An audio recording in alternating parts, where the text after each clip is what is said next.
Everyone, Dr. Gray here. Today we have a subject that may be affecting you or a loved one and you'd like to help on, and that's something called brain trauma.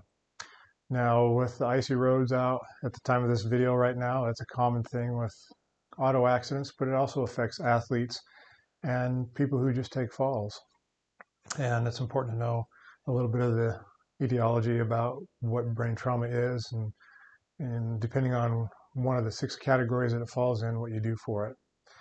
So let's talk about the 6 categories first of a brain trauma and how it can affect you. So one can be vestibular, and that's when you get dizzy, essentially, or you lose your balance, a little more from the trauma. Another one is you can get anxiety or moods, swings, and difficulties there, studying, comprehension. The next thing is cervical. That's something that tests. That's something that we specialize in as well.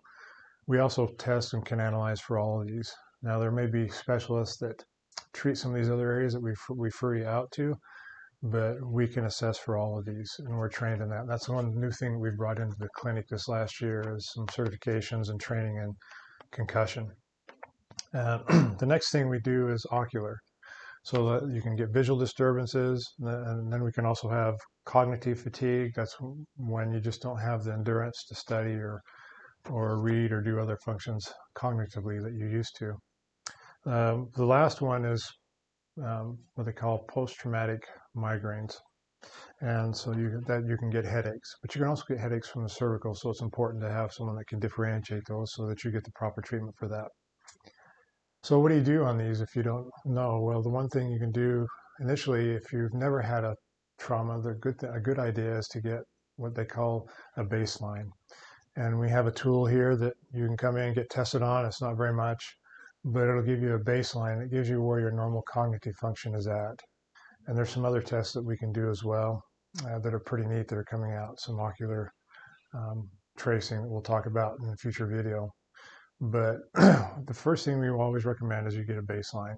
The 3 things that it's part of is a neurocognitive function, clinical evaluation, where we take some history, and then there's a screening test and tool that we do through Impact that will help you and help us differentiate which one of these 6 areas that you might be having trouble with. And the unfortunate truth is sometimes people have more than one area that's been damaged, and we have to treat both of those or 3 of those or more. And so it's good to know which one we need to work with and not waste time on the other ones, but also that we can dive in and start helping them with the recovery of the brain functions. And of course, if you don't, some brain function heals on its own, depending on the level of impact or concussion that's there. But some things can be more permanent to some degree if left alone and not properly rehabilitated. And some things people have to deal with, and it's good to know how to do that. So if you know somebody that's had a concussion, or you just want to get a baseline so that you can be that speeds up your rehabilitation process in case anything ever does happen to you. And it also protects you in case it was someone else's fault.